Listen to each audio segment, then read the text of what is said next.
was supposed to be an ordinary hike, a chance to escape the noise of the city and breathe in the tranquility of nature. I had chosen a trail in a dense labyrinthine forest, known for its beauty and solitude. Little did I know, this hike would become a nightmare, etched in my memory forever. The sun was high, casting dappled shadows through the canopy as I ventured deeper into the woods. Birds chirped, and the occasional rustle of leaves signaled the presence of unseen wildlife. I felt at peace, my worries melting away with each step. After a couple of hours, I reached a fork in the trail. The left path was well trodden, the right less so, almost hidden by overgrowth. Seeking adventure, I opted for the latter, confident in my sense of direction. That was my first mistake. The further I walked, the more the path seemed to vanish. Trees grew closer together, their branches intertwining overhead, blocking out the sunlight. My GPS lost signal, but I pressed on, determined to explore this uncharted territory. An hour passed, then two. The initial thrill of adventure gave way to unease. The forest seemed to close in around me, the air growing thick with a sense of foreboding. I decided it was time to turn back, but the way was no longer clear. Panic began to set in as I realized I was lost. Every direction looked the same, an endless expanse of trees and underbrush. I tried to retrace my steps, but the path had disappeared entirely. My heart raced, and sweat trickled down my spine. As the light started to fade, I stumbled upon something strange. Carved into the bark of a tree was an eerie symbol, a crude, circular pattern with jagged lines radiating from its center. It sent a chill down my spine, and I hurried past it. But the symbols became more frequent, each one more disturbing than the last. They seemed to be leading me somewhere, guiding my steps through the forest. I couldn't shake the feeling of being watched, the hairs on the back of my neck standing on end. Nightfall came quickly, the darkness swallowing the forest whole. I found a small clearing and decided to make camp, my flashlight the only source of light. As I sat by a makeshift fire, the silence was deafening, broken only by the occasional snap of a twig. Sleep was impossible. Every sound seemed amplified, every rustle a potential threat. My mind conjured images of wild animals, or worse, lurking just beyond the fire's glow. I clutched a makeshift spear, feeling helpless and exposed. The next morning, I awoke to find the fire had burned out. The symbols were still there, etched into the surrounding trees, their presence oppressive. I had to find my way out, but every direction felt like a trap, pulling me deeper into the forest's grasp.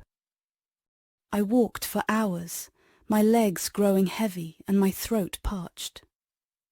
I came across a small stream and drank greedily, the cold water a brief respite from my mounting fear. As I looked up, I saw it again, another symbol, larger and more intricate. Desperation clawed at me as I continued my journey. The symbols seemed to mock me, their meaning a mystery. Were they warnings or a map? I couldn't tell, and it only added to my growing paranoia. I needed to stay focused, to survive. By the third day, I was exhausted, both physically and mentally. My supplies were running low, and I had no idea how much longer I could go on. The forest felt like a living entity, its dense foliage and twisted roots conspiring to keep me trapped.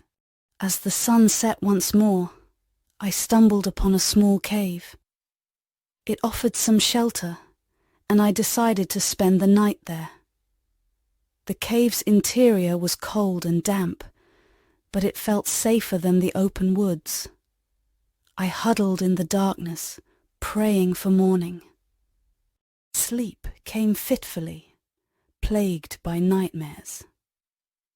I dreamt of the symbols, of shadowy figures moving through the trees, always just out of sight. When I awoke, the cave's entrance was partially blocked by fallen branches, as if the forest itself was trying to seal me in. I forced my way out and resumed my search for an escape. Every step was agony, my body screaming for rest. I found more symbols, each one more elaborate, leading me in circles. It was as if the forest was toying with me, playing a cruel game. Food was scarce, and I resorted to foraging for berries and edible plants. The taste was bitter, but it kept me going. I couldn't afford to stop, not when the forest seemed to close in tighter with each passing hour. On the fourth day, I heard a sound that filled me with both hope and dread, a distant voice calling my name. It was faint, almost a whisper, but unmistakable. I followed it, stumbling through the underbrush, my heart pounding in my chest. The voice led me to a small, secluded glade. In the center stood an ancient, gnarled tree, its trunk covered in those same eerie symbols.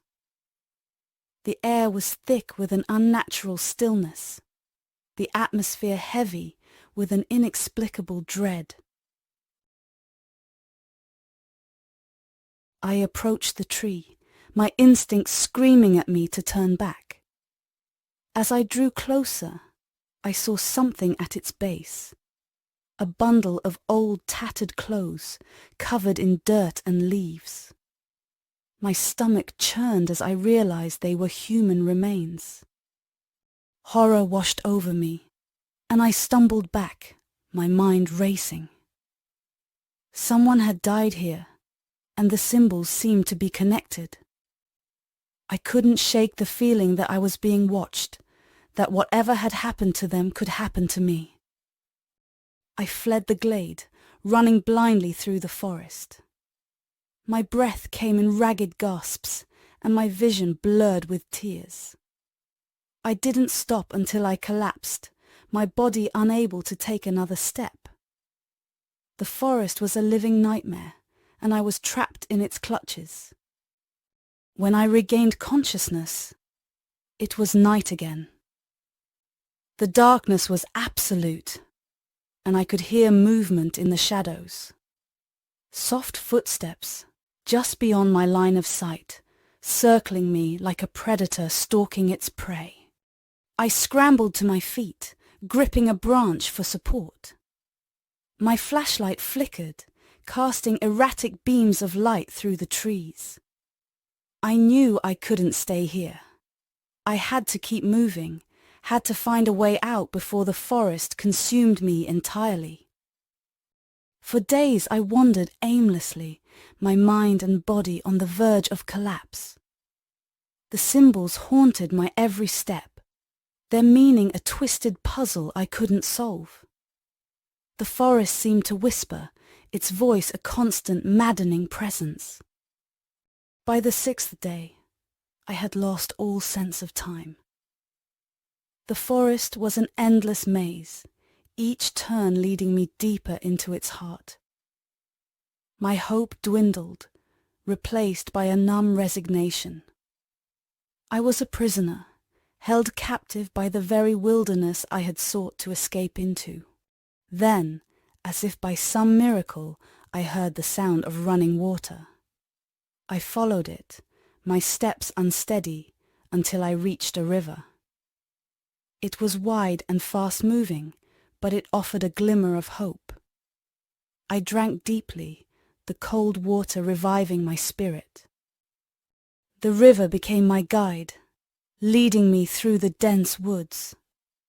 I followed its course, grateful for its presence. It felt like the first real sign of civilization, a connection to the outside world I had nearly forgotten. Days blurred together as I continued along the riverbank. I was weak, my body pushed to its limits, but I couldn't give up. The forest seemed to fight me at every turn, its branches and roots creating obstacles to hinder my progress. On the 8th day, I saw something that filled me with both relief and fear, a bridge. It was old and rickety, but it spanned the river, leading to what looked like a trail on the other side. My heart raced as I approached it, praying it would hold my weight. I crossed the bridge carefully, each step sending shivers through the wooden planks. When I reached the other side, I collapsed in exhaustion, the strain of the past days catching up to me.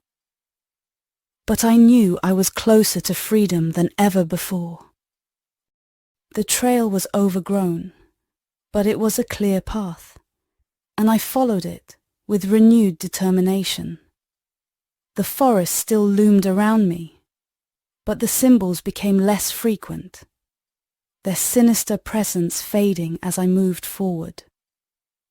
On the 10th day, I saw the first signs of human activity, a discarded water bottle, a crumpled map.